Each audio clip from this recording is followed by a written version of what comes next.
Masturbatsiya qilganimda tez bo'shanib qo'yyapman deydi. Tez bo'shanish diagnozini qo'yishni o'zini qonun qoidalari bor. Chimiliq kechasida ko'pgina yigitlar stressga tushib qoladi. Gormonal holati buzilgan, tuxumlarning razmeri, bitta tuxumi meni qo'limga paypaslandi, mana shu tirnog'imcha keladi, ikkinchi tuxumni men topa olmadim paypaslab. Xo'p, bugungi mavzuyimiz uylanmagan bolalarda nimalarga e'tibor berish kerak, qanaqa tekshiruvlardan o'tish kerak, mana shu haqda bo'ladi. Chunki aynan o'zimni profilimga uylanmagan bolalardan juda ham ko'plab savollar tushadi. 100% desa, savollarni o'shani 75-80% uylanmagan bolalardan tushadi. Nimalarga e'tibor berishim kerak? Masalan, shunday holatlar bo'ladi, ko'pgina uylanmagan bolalar yozadi. Doktor, menda tez bo'shanish bor deydi. Eshitib hayron qolasiz. Xo'p, uylanganmisiz? Yo'q, uylanmaganman. Yoshingiz nechida deb so'rasa, 21-25 yosh oralig'ida, ba'zan o'sha hozir 15 yosh, 16 yosh bolalar ham yozishyapti. Bilmadim, jinsiy rivojlanish juda ham ertalashib ketdi.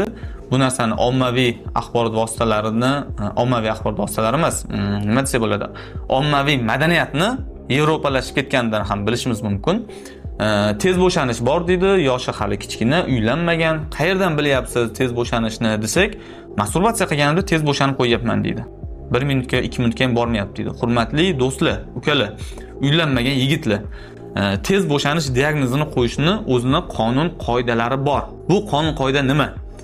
Muntazam ravishda regulyarniy jinsiy aloqa hech bo'lmaganda 3-4 oy davom etgandan keyin ham sizda 2-3 minutga bormasdan erta bo'shanib qo'yish holati vujudga kelsa, bu erta eyakulyatsiya, ya'ni tez bo'shanish diagnozi deyiladi va undan keyin sizga chora-tadbirlar, tekshiruvlar va davo usullari qo'llaniladi. Uylanmagan bolalar 1-2 marta masturbatsiya qilib olib yoki umrida birinchi marta ayollarga boradi. Bu narsani qoralayman. Endi shunaqa holat bo'lganligi uchun gapiryapman. Birinchi marta jinsiy aloqa qiladi yoki masturbatsiya qilganda tez bo'shanib qo'yishi bu tabiiy hol. Chunki yosh o'smir bola, unda testosteron juda ham tezlik bilan ko'payadi, juda ham pik holatda bo'ladi va mana shu holatda qanaqadir pornografik videolar yoki birinchi marta ayolga borganda tez bo'shanib qo'yishi bu tabiiy hol. Hattoki uylangan yigitlarda ham dastlabki 1-2 oyda tez bo'shanish tabiiy hol hisoblanadi. Aynan qabulimga keladi. Uylanganiga o'sha 1 oy, 2 oy bo'lgan yigitlar tez bo'shanib qo'yyapman deb, men ularga ham hech qanaqangi davo usullarini tavsiya qilmayman. Shunchaki ayoling bilan maza qilib yasha, 4-5 oydan keyin holatni nazorat qil. Agarda unda ham o'zgarish bo'lmasa, keyin kel, davo usullarini boshlaymiz deb aytaman. Xo'p, tez bo'shanish temasi menimcha yopildi. Shu bilan meni profilimga o'sha uylanmagan bolalar tez bo'shanyapman deb yozmaydi deb umid qilaman. Endi uylanmagan bolalar nimalarga e'tibor berish kerak? Avvalambor aytishim kerak, begona ayollardan yuqadigan infeksiyalar haqida. Bu haqida keyinchalik YouTube'ga bir katta mavzu qilamiz. Shunchaki uylanmagan bolalarga aloqador joy bo'lganligi uchun aytib o'tyapman.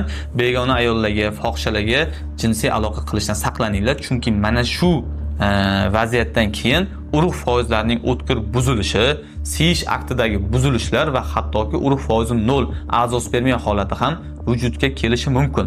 Mabodo borib qo'yib, kasal yuqtirib olgan bo'lsangiz ham zudlik bilan mutaxassisga murojaat qilib, kasallikni asoratsiz davolash kerak bo'ladi. Uylanmagan bolalar dastlabki o'sha jinsiy belgilar rivojlanishiga e'tibor berish kerak. Aynan 14-16 yoshdan erkaklarda o'sha ovozni qalinlashishi, o'sha soqollarni, qo'ltiq ostida, cho'z sohasida tuklarni ko'payishi yoki shunga o'xshash gormonal o'zgarishlar yuzaga keladi.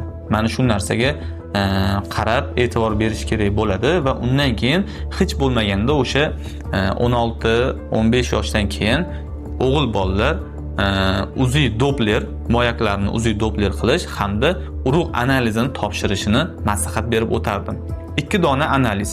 Mana shu analiz orqali siz o'zingizning jinsiy rivojlanishingiz, jinsiy organlaringizning holati va ertaga farzand ko'rish ehtimolingizni tekshirib olasiz. Ya'ni farzand ko'ra olasizmi, tabiiy homiladorlikka erisha olasizmi yoki yo'qmi degan savollarga javob topib olasiz.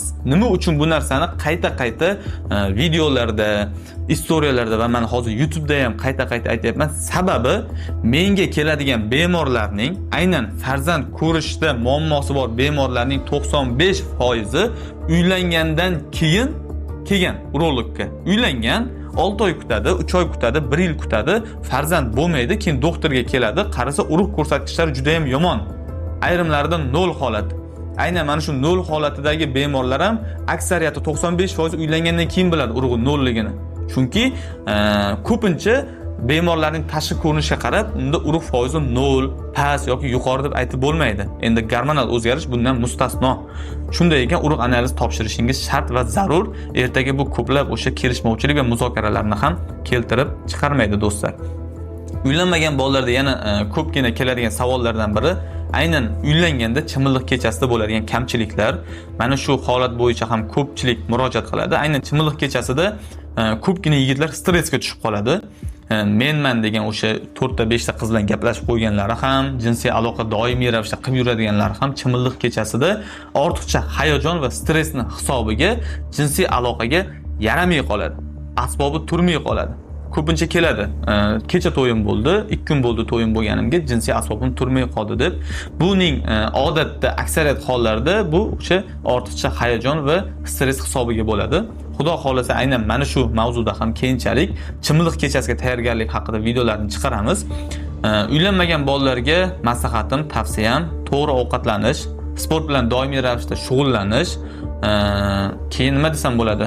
Shifokorga, aynan urolog nazoratiga hech bo'lmaganda 1 yilda 1 marta borish, moyaklarni, jinsiy a'zolarni har xil travmalardan yoki o'sha juda ham issiqlikdan saqlash kerak bo'ladi. Chunki tuxumlarga ortiqcha issiqlik, harorat yoqmaydi. Shuning uchun ham Xudo shunday yaratgan, tuxumlar yorg'oq xaltasida pastda turadi. Organizmni ichida emas. Chunki tuxumlardagi harorat organizmdan 1,5-2 gradusga farq qiladi. Shuning uchun o'zingizlarni ehtiyot qilinglar, doimiy o'zingizlarni sog'lig'ingizlarni nazorat qilinglar.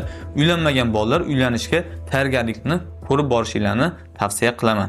Do'stlar, YouTube sahifamizdagi bu birinchi o'sha videoyimiz. Xudo xolasa siz azizlarni qanaqadir bir so'rovnoma natijasida yoki bir talab takliflarga binoan keyinchalik ham YouTube'ga doimiy ravishda video qo'yamiz.